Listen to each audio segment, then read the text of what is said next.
Hello नमस्कार, जय हिंद दोस्तों। स्वागत है आप सभी का आपके अपने स्टडी प्लेटफॉर्म रैंकर स्टडीकर पर। कैसे हैं आप सभी?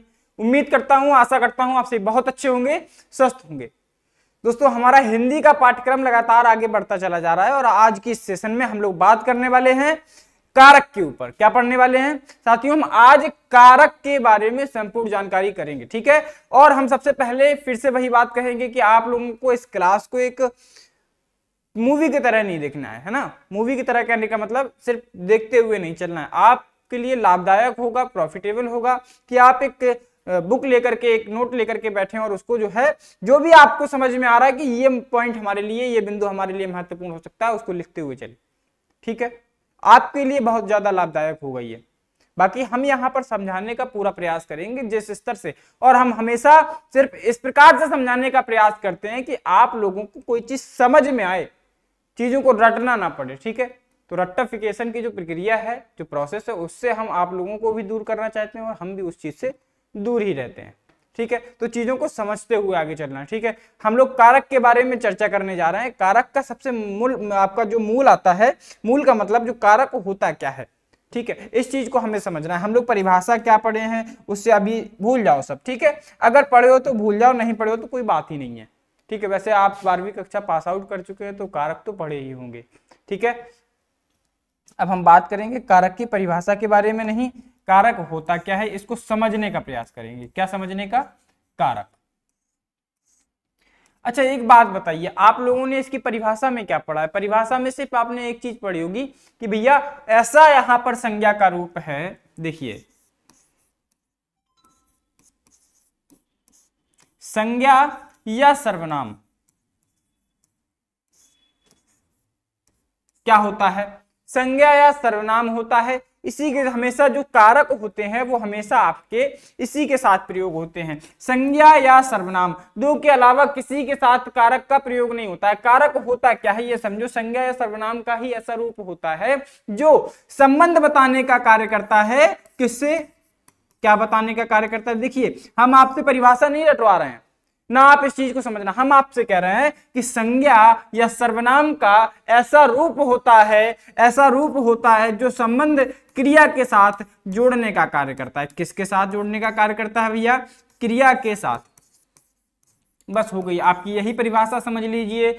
यही जो कुछ है सब कुछ यही है, ठीक है। क्या? संज्ञा या सर्वनाम शब्द का वह रूप जो वाक्य में क्रिया के साथ संबंध जोड़ने का प्रयास करता है या कार्य करता है, उसको हम क्या कहते हैं? कारक कहते हैं। बताइए, कुछ रटने का यहां पर मतलब समझ में आया? कुछ रटना पड़ा, समझ में आ गया होगा। अब नहीं आया तो हम एक उदाहरण लिखेंगे आपके लिए, उससे आपको स्पष्ट हो जाएगा। क्या लिखेंगे? उदाहरण लिखेंगे आपके लिए, ठीक। उदाहरण क्या लिखेंगे? मैंने लिखा श्याम ने बाग में जाकर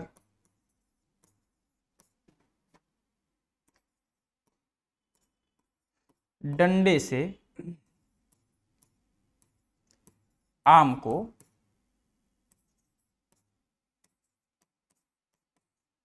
तोड़ा। मैंने लिखा है श्याम ने बाग में जाकर डंडे से आम को तोड़ा। क्या लिखेंगे? आम को तोड़ा।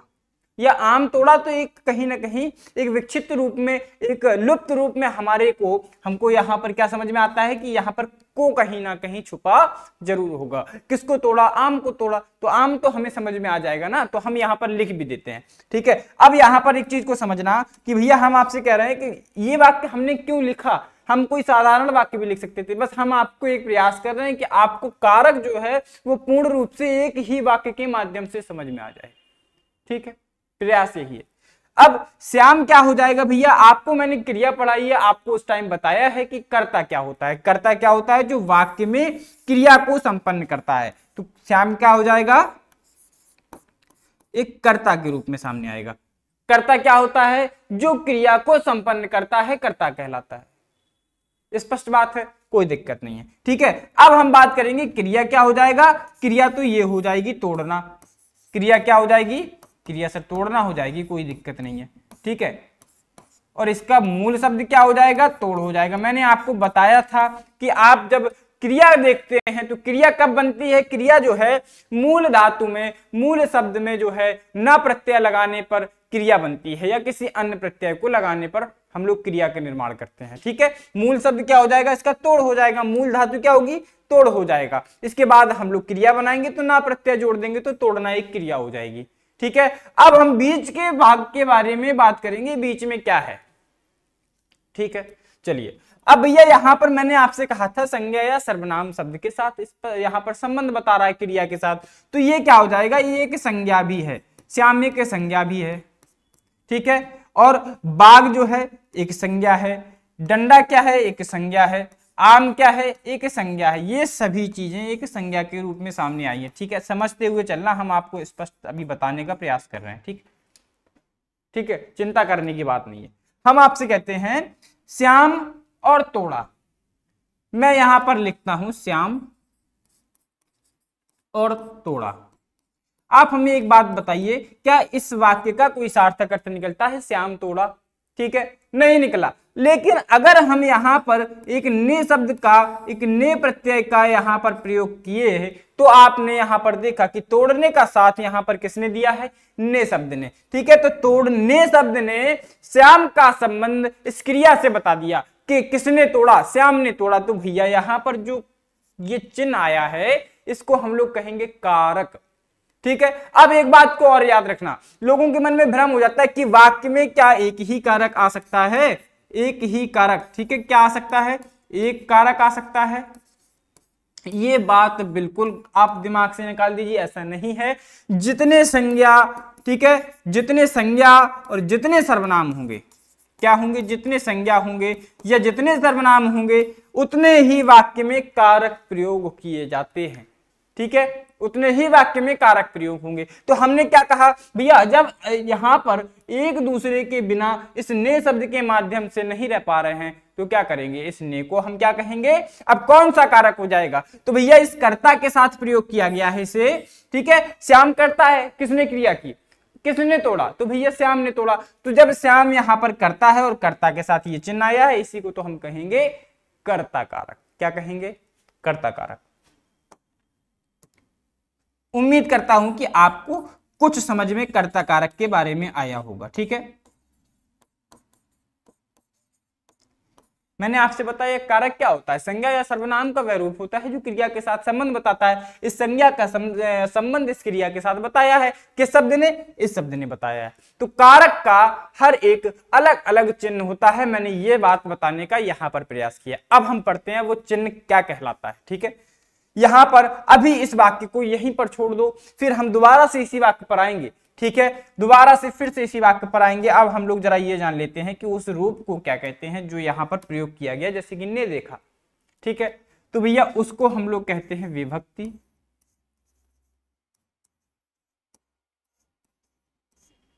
या उसी को हम कह देते हैं परसर्ग। ठीक है, विभक्ति या परसर्ग में हमारे विद्यार्थियों के मन में थोड़ा सा भ्रम हो जाता है कि परसर्ग क्या होता है, विभक्ति क्या होता है। विभक्ति वो होता है भैया इस सर्वनाम, इस संज्ञा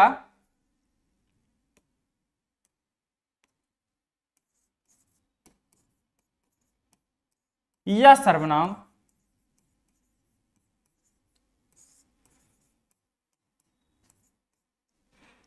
शब्दों के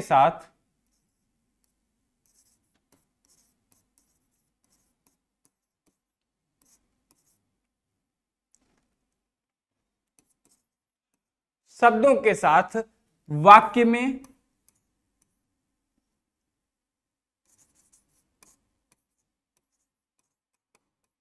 क्रिया से संबंध बतलाने के लिए जो प्रत्यय प्रयोग होते हैं उन्हें विभक्ति कहते हैं। क्या कहते हैं? विभक्ति कहते हैं। बस एक बात याद रखना भैया, कोई बहुत रटने की जरूरत नहीं है, ठीक है। कोई आप एक चीज को समझो, जो शब्द यहाँ पर होता है कि भैया संज्ञा या सर्वनाम शब्द के साथ, हमने आपसे कहा था कारक जो होगा वो विभक्ति का यहाँ पर क्रिया के साथ संबंध बताएगा, है ना, संज्ञा या सर्वनाम का। तो भैया जिस शब्द के माध्यम से, जिस चिन्ह के माध्यम से बताएगा, जिस प्रत्यय के माध्यम से बताएगा, वही प्रत्यय हो जाएगा विभक्ति चिन्ह। उसको ही हम लोग क्या कह देते हैं, विभक्ति चिन्ह कह देते हैं। फिर से अब एक बार देखना भैया, परसर्ग में थोड़ा सा भ्रम होता है। परसर्ग क्या होता है भैया? परसर्ग हम इसलिए कहते हैं क्योंकि हिंदी में जो होता है, देखिए संस्कृत में हम लोग विभक्ति कह देते हैं, बस हिंदी में उसको हम परसर्ग कहेंगे। क्यों कहेंगे? हिंदी में जो विभक्ति होती है ना, हिंदी में जो विभक्ति चिन्ह होता है, क्या होता है? जो विभक्ति चिन्ह होता है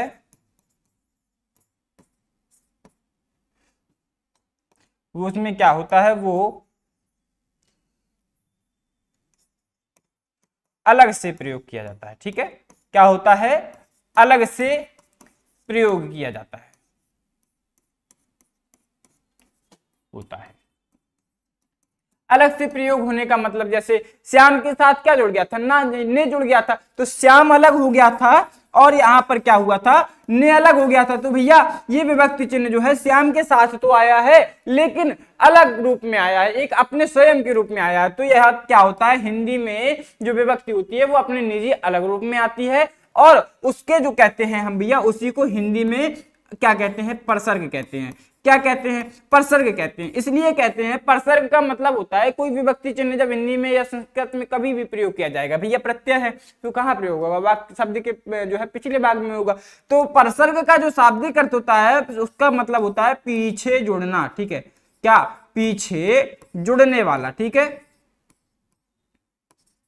जुड़ने वाला। तो भैया पीछे जुड़ने वाला जब परसर्ग कहलाएगा तो विभक्ति चिन्ह भी प्रयोग पीछे ही होता है शब्द के, और जब एक अलग रूप में प्रयोग हो जाएगा तो हिंदी में उसको हम लोग परसर्ग कह देंगे, अन्यथा तो विभक्ति तो कहते ही हैं, ठीक है। विभक्ति और परसर्ग में सिर्फ इतना अंतर होता है चीज एक ही, बट हिंदी में क्या होता है वो अलग रूप में प्रयोग हो गया उसका, ठीक है। जैसे श्याम के साथ ने का, तो श्याम अलग और ने अलग हो गया। अब संस्कृत में ये आपस में मिल जाते हैं, ठीक है। तो क्या हो जाता है, जब अलग में हिंदी के रूप में विशेषता प्रयोग किए जाते हैं तो उनको हम परसर्ग कहते हैं, और परसर्ग का मतलब होता है पीछे जुड़ना या पीछे जुड़ने वाला, ठीक है। अब समझ गए होगे कि विभक्ति क्या होता है, परसर्ग क्या होता है। अब हम आपसे कह रहे थे कि फिर से उसी वाक्य पर आएंगे, ठीक है। तो भैया यहां श्याम ने, भैया अब हम देखेंगे यहां पर बाग। देखिए अगला वाक्य क्या आता है, अगला शब्द आता है बाग।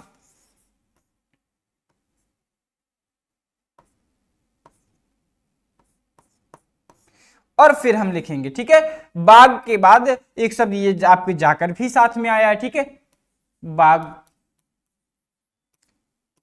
जाकर तोड़ा, या सिर्फ इतना ही लिख लो कि बाग में बाग तोड़ा, ठीक है। जैसे कि मैं यहां पर आपको बता रहा था, तो बाग के साथ फिर हमने क्रिया लगा दी, बाग के साथ क्रिया लगा दी, लेकिन कोई संबंध स्थापित करने वाला शब्द आपको दिख रहा है? नहीं दिख रहा है। कोई भी चिन्ह दिख रहा है? नहीं दिख रहा है। तो भैया बाग तोड़ा, इसका क्या अर्थ होता है? कोई अर्थ नहीं होता। अगर हम यहीं पर में शब्द का, ठीक है, में जाकर, यहां पर लिखा है में जाकर, तो भैया इस में शब्द ने क्या किया है? भैया इस में शब्द ने इस क्रिया के साथ इस वाक्य का हमारा संबंध जोड़ दिया। कहां जाकर तोड़ा? किसमें तोड़ा? ठीक है, तो बाग में तोड़ा। तो ये क्या हो जाएगा भैया? क्या हो जाएगा बताइए जरा, क्या हो जाएगा? अब यहां पर मैंने कहा है जो आपके कर्ता के साथ लगेगा वो कर्ता कारक हो जाता है। अब बाग क्या है, आप जरा हमें स्पष्ट रूप से, आपने इतनी पहचान करना तो सीख ही लिया होगा कि ये क्या है, ये क्या है और ये क्या है। क्रिया कर्ता कर्म की पहचान आपको हो गई होगी। तो ये क्या हो जाएगा? बाग आपका एक कर्म के रूप में आता है सामने। क्या होता है? ठीक है,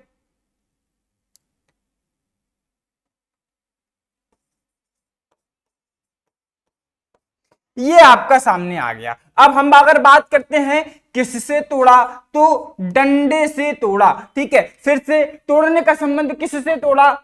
यहां पर अगर लिख दें डंडे तोड़ा, बीच का ये हटा दिया जाए तो डंडे से तोड़ा, तो यहां पर जो से शब्द आया है, इससे चिन्ह ने क्या किया है? फिर से एक संबंध बताने का कार्य किया। किसके साथ? इस क्रिया का साथ, क्रिया के साथ, ठीक है। क्या हो जाएगा भैया, आप एक बार फिर से हम आपको एक एक चिन्ह के बारे में बताते हैं, किस चिन्ह को कहां पर प्रयोग करते हैं और क्या चिन्ह किसके साथ लगने पर कौन सा कारक बनता है। ठीक है, तो ये हो गया आपका। हम लोग अब में आपका जो मुख्य बिंदु आता है उस पर जरा बात करते हैं एक बार। ठीक है, तो ये रहे आपके कारक और ये रहे आपके चिन्ह, और इनका अर्थ भी जब इतना स्पष्ट रूप से हम आपको समझा रहे हैं। ठीक है, कर्ता के साथ मैंने आपको बताया कि ने चिन्ह होता है। ठीक है, क्या होता है, यहां पर ने चिन्ह हो जाएगा। ठीक है, क्या हो जाएगा, ने चिन्ह हो जाएगा। एक बात को फिर से समझना, ठीक है, क्यों हो जाएगा, क्योंकि कर्ता के साथ प्रयोग किया गया है, और कर्ता क्या होता है, कार्य को, क्रिया को करने वाला होता है। ठीक है, इसको आप एक बार हो सके तो स्क्रीनशॉट इसका ले लेना।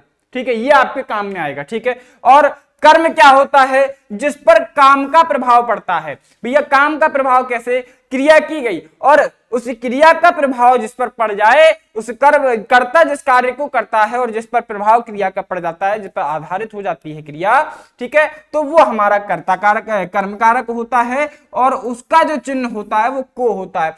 को, जैसे कि फिर से हम उसी वाक्य पर आएंगे, जरा लिखा गया है आम को तोड़ा। क्या लिखा है, आम को तोड़ा। तो भैया आम को तोड़ा, किसको तोड़ा, आम को तोड़ा। आम तोड़ा अगर लिख दिया जाएगा तो कोई अर्थ नहीं निकलेगा। को शब्द को विभक्ति चिन्ह का हम प्रयोग जब कर देंगे तो क्या हो जाएगा, यहां पर ये आम एक कर्म के रूप में सामने आ जाएगा। किसके रूप में, कर्म के रूप में। क्यों आ जाएगा, क्योंकि ये क्रिया इस पर आधारित है। ठीक है, इस पर प्रभाव पड़ रहा है। क्यों पड़ रहा है भैया, हम लिख दें डंडे से तोड़ा। क्या तोड़ा, डंडे से आम को तोड़ा। तो ये मुख्य आपका आधार सामने आता है, जिस पर क्रिया का प्रभाव पड़ता है, क्रिया के कारण जिस पर प्रभाव पड़ता है, तो क्या हो जाएगा, ये कर्म कारक हो जाएगा। ठीक है, आम को तोड़ा, तो आम के साथ इस कर्म के साथ जो चिन्ह आया है, इस चिन्ह को हम लोग कर देंगे क्या, कर्म कारक। समझ में आया। ठीक है, अब हम फिर से उसी पे चलते हैं, फिर आपको वही बताते हैं कि आपसे फिर कहा कर्म कारक के बाद कर्ण कारक आता है। ठीक है, अच्छा, कारक के मुख्य जितने भेद होते हैं उनकी संख्या होती है 8। ठीक है, कितनी संख्या होती है, कारक के 8 भेद होते हैं। ठीक है, फिर से लिख लेना, 8 भेदों के बारे में हम लोग पढ़ रहे हैं अभी। ठीक है, 8। अब कर्ण कारक की अगर हम बात कर दें तो कर्ण कारक का क्या चिन्ह होता है, से या द्वारा। भैया से का मतलब क्या हुआ, जिसके द्वारा कोई कार्य किया जाता है, क्रिया की गई, कर्ता ने की, लेकिन जिसकी सहायता से की। जैसे कि हम आपसे फिर से उसी वाक्य पे आएंगे। देखिए मैंने आपसे कहा था कि हम एक वाक्य के माध्यम से आपको संपूर्ण कारक के अधिकतर भेद को समझाने का यहां पर प्रयास करेंगे। ठीक है, तो हमने आपसे कहते हैं से चिन्ह आ रहा था। ठीक है, तो से चिन्ह यहां पर आया है डंडे से तोड़ा। किससे तोड़ा, ठीक है, डंडे से। तो डंडे और फिर से हम तोड़ा लिखेंगे। देखिए हम इसे क्रिया के साथ जोड़ेंगे, क्योंकि हमने आपको परिभाषा भी यही बताई, क्रिया के साथ संबंध जोड़ता है। तो फिर से वही लिखो, डंडे लिखा और फिर तोड़ा लिखा, कोई अर्थ नहीं निकला। लेकिन अब से शब्द को यहां पर लगाया तो आपको पता चला, एक वाक्य को पूर्णता प्रदान की, बाग में जाकर डंडे से आम को तोड़ा। ठीक है भैया, क्रिया किसके माध्यम से की गई, बाग, यहां पर आम किससे तोड़ा गया, ये डंडे से तोड़ा गया। तो डंडा क्या हो जाएगा, हमारा एक कर्ण कारक के रूप में सामने आएगा। किसके रूप में आया, कर्ण के रूप में सामने। अब ये कर्ण हो जाएगा तो फिर आपका ये चिन्ह क्या कहलाएगा, ये विभक्ति चिन्ह कर्ण कारक कहलाएगा। ठीक है, अब आगे आइए, समझ में आ गया होगा आपको। ठीक है, इतना यहां पर समझ में आया होगा कि हम यहां पर क्या समझाने का प्रयास कर रहे हैं। भैया जिसके द्वारा कर्ता कार्य करे वही बात है। कर्ता जो है वो जिसके द्वारा काम करता है, जो माध्यम होता है क्रिया करने का, वही होता है आपका कर्ण कारक। ठीक है, ठीक। अब इसके जो चिन्ह होते हैं वो से लग सकता है या द्वारा लग सकता है। तो इसकी तो पहचान आप कर ही लेंगे कि भैया जैसे आपसे कहा जाए इस पेन से, इस कलम से मैं यहां पर लिखता हूं, तो कलम से, अब कलम से आपने जैसे ही देखा, क्या देखा, एक वाक्य आपके सामने आया कलम से। ठीक है, राम कलम से लिखता है, एक वाक्य लिख लीजिए। यहीं पर हम आपको थोड़ा सा उदाहरण देकर के समझा देते हैं। ठीक है, मैंने कहा राम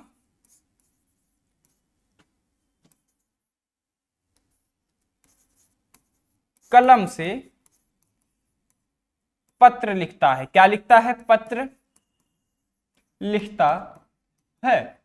तो राम क्या हो जाएगा, राम यहां पर एक कर्ता के रूप में सामने आएगा, क्योंकि ये क्रिया कर रहा है। ये क्या कर रहा है, ये आपका जो है ये कार्य कर रहा है, ये पत्र लिख रहा है, लेकिन जिसके माध्यम से लिख रहा है, जिसके माध्यम से लिख रहा है, कलम के माध्यम से, तो यहां पर जो कलम है, ठीक है, और इस कलम के साथ एक चिन्ह प्रयोग किया गया, किससे, तो ये से क्या हो जाएगा, ये हो जाएगा आपका करण कारक के रूप में सामने आएगा। क्यों? क्योंकि इसी की मदद से हमने क्रिया की है, कलम ना होता तो हम यहां पर लिख नहीं पाते पत्र। ठीक है, चलिए अब आशा करता हूं आपको समझ में आ रहा होगा। फिर से हम अगले भाग पर चलते हैं। अगला क्या आता है, संप्रदान कारक।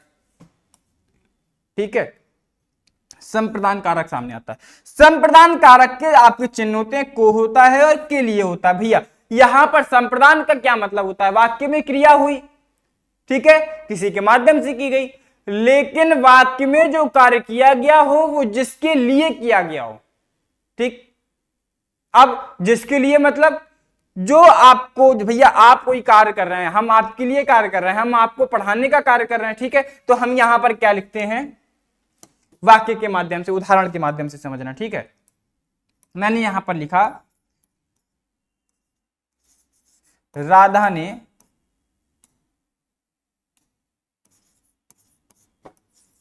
श्याम को या श्याम के लिए पत्र लिखा। फिर से वही लिखेंगे हम, पत्र लिखा।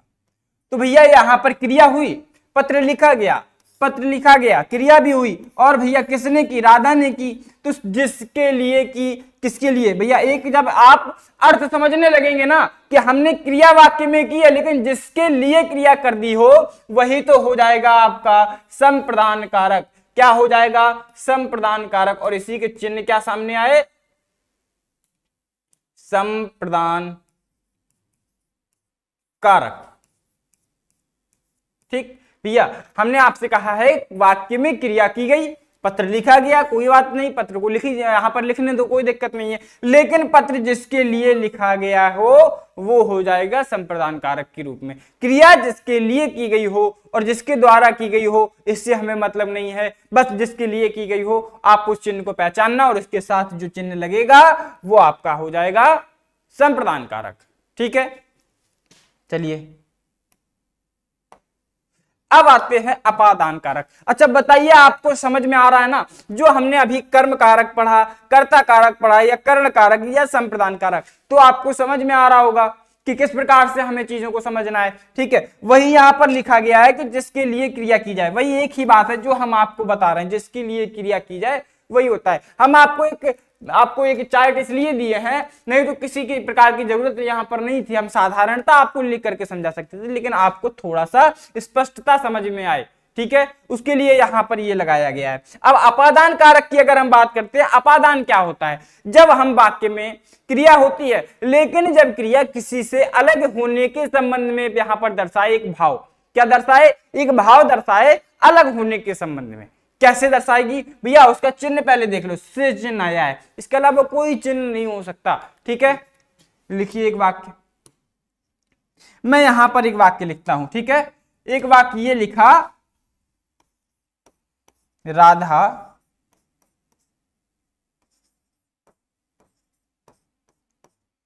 श्याम से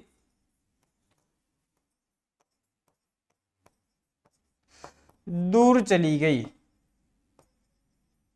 एक वाक्य को समझना, मैं यहां पर लिखता हूं राधा जो है वो श्याम से दूर चली गई, तो यहां पर दूर चली गई मतलब अलग होने का संबंध बताया जा रहा है। ठीक है, वाक्य में क्या हो रहा है, अलग होने का संबंध बताया जा रहा है। ठीक है, तुम मुझसे दूर हो गए, ठीक है, या तुम मुझसे अलग हो गए। वाक्य में जब संबंध बताया जाए और ऐसा कुछ भाव प्रकट हो कि अलग होने जैसी बात आ रही है, अलग होने जैसा भाव सामने आ जाए, तो समझ जाना कि भैया वहां पर अपादान कारक हो जाएगा। कौन सा कारक हो जाएगा, अपादान कारक हो जाएगा। ठीक है भैया, कारक मैंने आपको शुरुआत में ही बताया, अगर आपको ये थोड़ा सा भ्रम हो रहा हो कि ये तो संज्ञा के साथ आया है, तो हम आपको बता रहे हैं जो कारक चिन्ह आते हैं वो हमेशा संज्ञा या सर्वनाम शब्दों के साथ ही होते हैं प्रयुक्त, क्योंकि उसी का तो रूप है ऐसा कि जो संज्ञा या सर्वनाम शब्द के साथ हिंदी में, मैंने आपको बताया, संस्कृत में तो एक साथ लग जाता है। ठीक है, संस्कृत में तो एक साथ लग जाता है, परंतु हिंदी भाषा में उनका प्रयोग अलग से होता है। तो वो आएगा किसके साथ, जिसका खंड है उसी के साथ आएगा। ठीक है, तो संज्ञा या सर्वनाम के साथ ही आएगा। अगर आपसे कोई पूछ ले, हम आपसे प्रश्न करते हैं, हम वाक्य में जो कारक है क्या वो क्रिया के साथ आ सकता है, आप तुरंत मना कर देंगे। ठीक है, कि वाक्य में जो कारक होता है वो हमेशा संज्ञा या सर्वनाम शब्दों के साथ ही आता है। और एक बात और याद रखना कि हमेशा संज्ञा या सर्वनाम के पीछे आता है, मतलब आगे नहीं आ सकता, से नहीं आ सकता। ठीक है, राधा से श्याम दूर चली गई नहीं हो सकता है, राधा श्याम से दूर, तो श्याम से जब दूर हो जाएगा तब ये से शब्द किसका कार्य करेगा, अपादान कारक का कार्य करेगा। ठीक है, अपादान कारक का कार्य करेगा। समझ में आया, समझ में आया होगा। ठीक है, अब हम बात करते हैं संबंध कारक के बारे में। संबंध कारक क्या होता है भैया, संबंध कारक के कुछ चिन्ह, देखो चिन्हों को याद रखना। ठीक है, चिन्हों को थोड़ा सा याद रखना, आपको बहुत अच्छे से समझ में आएगा। ठीक है, हम लोग बात अगर करते हैं का हो गया, की हो गया, के हो गया, ना, नी, ने, रा, री, क्या होता है, ये थोड़ा सा देखो, अलग अन्य पदों से संबंध भैया। ठीक है, अन्य पदों से संबंध बताया जा रहा है, ये होता है संबंध। अब आप एक आपसे हम जरा उदाहरण फिर से एक देते हैं। ठीक है, लिखिए, मैं आपसे कहता हूं एक बात कि चिन्ह क्या हो रहा था, का, की, के, रा, री, रे और ना, नी, ने, ये आपके टोटल कितने होते हैं, 9 चिन्ह होते हैं, किसके, संबंध कारक के।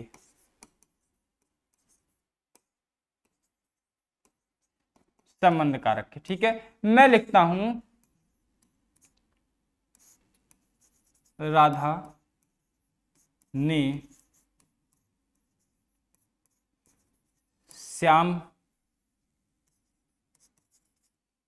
की मुरली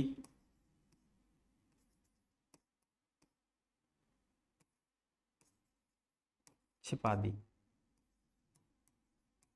ठीक है, वाक्य लिखा है, राधा ने श्याम की मुरली छुपा दी। तो यहां पर इस मुरली का संबंध इस श्याम के साथ कैसे जुड़ रहा है, इस शब्द के माध्यम से जुड़ रहा है। लेकिन क्यों जुड़ रहा है कि भैया मुरली है किसकी, मुरली तो श्याम की ही है। ठीक है, मुरली तो श्याम की ही है, तो क्या हो जाएगा, जब श्याम के साथ इस मुरली का संबंध हो जाएगा, और होता क्या है, जब अन्य पदों के साथ, अन्य पदों के साथ, अन्य पदों के साथ संबंध बता दिया जाए, क्या बता दिया जाए, संबंध बता दिया जाए, और जिस चिन्ह के माध्यम से बताया जाएगा वो संबंध कारक कहलाया जाएगा। क्या समझ में आया, क्या समझ में आया भैया, श्याम ने, राधा ने श्याम की मुरली छुपा दी, तो मुरली यहां पर बिना श्याम के अधूरी हो जाएगी। ठीक है, तो क्या हो जाएगा, इस की शब्द ने यहां पर जोड़ने का यहां पर प्रयास किया। अब वाक्य में अगर आता है मेरा, ठीक है, क्या आता है, जैसे मैंने लिख दिया मेरा घर, मेरा घर, तो यहां पर जो रा आया है ना, ये रा साथ में आ गया है, लेकिन यहां क्या हो जाएगा, संबंध हो जाएगा, संबंध कारक मेरा भैया, इस रा प्रत्यय ने, क्योंकि इस मेरा सर्वनाम का कोई शब्द नहीं होता है, ना कोई सर्वनाम होता है, लेकिन हाँ सर्वनाम होता है, मैं इस बात को मानता हूं, लेकिन इसका मूल रूप जो होगा वो तो मैं होता है। ठीक है, इस मैं सर्वनाम से, अच्छा एक बात फिर से बताइए, ये मैं जो सर्वनाम है ये कौन सा सर्वनाम है, आप जवाब देंगे कौन सा सर्वनाम है। ठीक है, तो आशा करता हूं आपका जवाब क्या आएगा, सर ये उत्तम पुरुषवाचक सर्वनाम है। कौन सा है, उत्तम पुरुषवाचक सर्वनाम है। अब उत्तम पुरुषवाचक सर्वनाम मैं है, लेकिन इससे कुछ अलग भी यहां पर चिन्ह बनते हैं, जैसे मैं से आपका मेरा बनता है। ठीक है, तो यहां पर क्या हो जाएगा, ये जो मेरा शब्द बना है तो यहां पर इस रा प्रत्यय को जोड़ करके बनाया गया है, तो ये क्या हो जाएगा भैया, यहां पर शामिल हो गया, लेकिन संबंध तो बता रहा है घर के साथ, तो क्या हो जाएगा, रा प्रत्यय आया, तो आप समझ गए, मेरा घर मतलब संबंध बताया, घर के साथ मेरा संबंध जोड़ा गया, मतलब अन्य पद के साथ एक प्रत्यय के माध्यम से, एक चिन्ह के माध्यम से जब संबंध जोड़ दिया जाएगा तो क्या हो जाएगा, हमारा संबंध कारक हो जाएगा। समझ में आया, ठीक है, अब आशा करता हूं आपको समझ में आया होगा। अब जैसे लेते हैं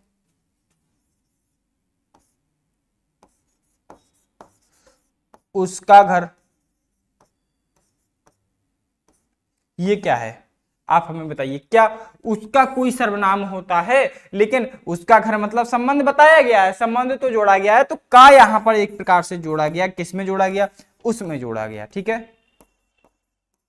उसमें जोड़ा गया, तो किस में आएगा भैया, आप हमें बताइए। उस जो है उसका किस में आएगा, कौन सा सर्वनाम हो जाएगा, तो अन्य पुरुषवाचक सर्वनाम हो जाएगा। यह, ये, वे, वह क्या होता है, अन्य पुरुषवाचक। तो उसी से हमारा यह से या वह से बनता है उसका, क्या बनता है, वह से उसका के संबंध में सामने आता है। ठीक है, तो क्या होता है, उसके साथ का प्रत्यय जोड़ करके एक बनाया गया है शब्द, और उसका क्या हो जाएगा, एक संबंध कारक के रूप में सामने आएगा, क्योंकि उसका घर। ठीक है, एक अन्य पद से संबंध बताया जा रहा है दोनों के बीच में।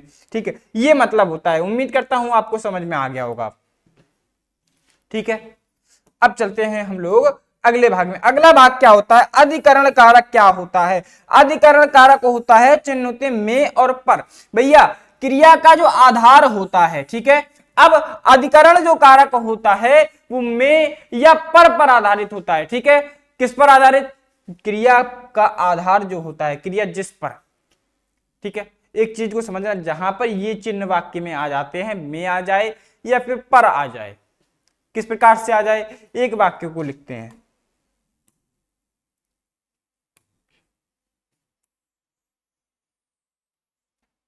ठीक है, चलिए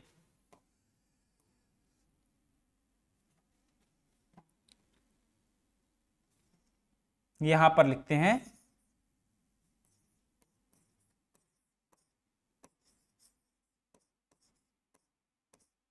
मेरे घर पर मेहमान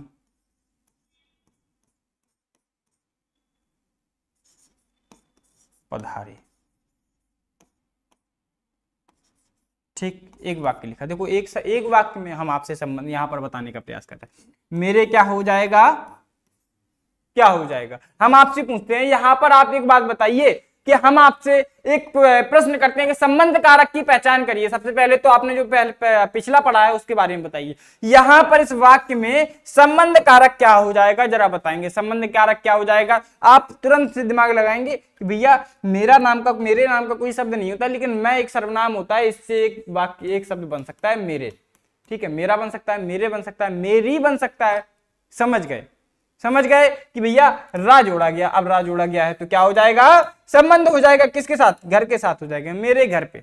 ठीक है, अब संबंध की पहचान होगी अधिकरण की। लेकिन घर पर मेहमान आए हैं, मेहमान कहां पर आए हैं, क्रिया हुई, मेहमान पधारे, मेहमान का पधारना एक क्रिया हो गई। क्रिया क्या हुई, क्रिया तो हुई पधारना, और पधारना लेकिन कहां पर पधारना, क्या घर ना होता तो कहां पधार जाते वो। ठीक है, समझ रहे हो बात को। तो क्या हो जाता है, ये होता है हमारा पधारना जिस पर आधारित हो। क्रिया किस पर आधारित है, हमारे घर के अलावा किसी के ऊपर आधारित नहीं है, तो क्रिया पर हो जाएगा। या क्रिया लिख देते यहां पर की जगह हम में भी लिख सकते थे, क्योंकि इसका एक चिन्ह में भी होता है। हम लोग लिखेंगे मेरे घर में मेहमान पधारे, तो क्रिया कहां हुई, मेरे घर में हुई, मेरे घर पर हुई। तो क्या हो जाएगा, ये दोनों चिन्ह जब हमारे क्रिया के आधार के रूप में सामने आ जाएंगे, क्रिया इस पर आधारित हो जाएगी, तो हमारे ये अधिकरण यहां पर कारक के रूप में सामने आ जाएंगे। किसके रूप में आएंगे, अधिकरण कारक के रूप में सामने आ जाएंगे। ठीक है, अधिकरण कारक के रूप में हमारे जो है वो यहां पर सामने आ जाएंगे। ठीक है, उम्मीद करता हूं आपको समझ में आ रहा होगा। अब हमारा अगला भाग आता है क्या, संबोधन कारक। अब संबोधन कारक मुझे लगता है सबसे इन आठों कारकों में हमें लगता है, आठों कारकों में जो सबसे सरल होता है, इन आठों कारकों में वो आपका आठवां होता है। कौन सा होता है, आठवां होता है, उसको हम लोग कहते हैं संबोधन। ठीक है, क्यों होता है भैया, एक देखो, ए जी, ओ जी, लो जी, सुनो जी, जो भी है हमारा, ए हो, अरे हो, कुछ भी हो, जैसे हे है, अरे है, अजी है, तो भैया किसी को संबोधित करते हुए, जैसे कि मैं आपसे यहां पर कहता हूं किसी को पुकारना या बुलाना। ठीक है, अब मैं आपसे बुलाऊंगा, अरे सुनते हो, या फिर कोई पत्नी किसी पति को बुला रही, मान लीजिए। ठीक है, कोई पत्नी किसी पति को, किसी को नहीं, वो अपने पति को बुलाएगी ना, एक ही बात, सेम और डिफरेंट। ठीक है, क्या लिखेंगे हम लोग, बात को समझना क्या हो जाएगा। यहां पर मैंने कहा, एक वाक्य लिखते हैं, हे राम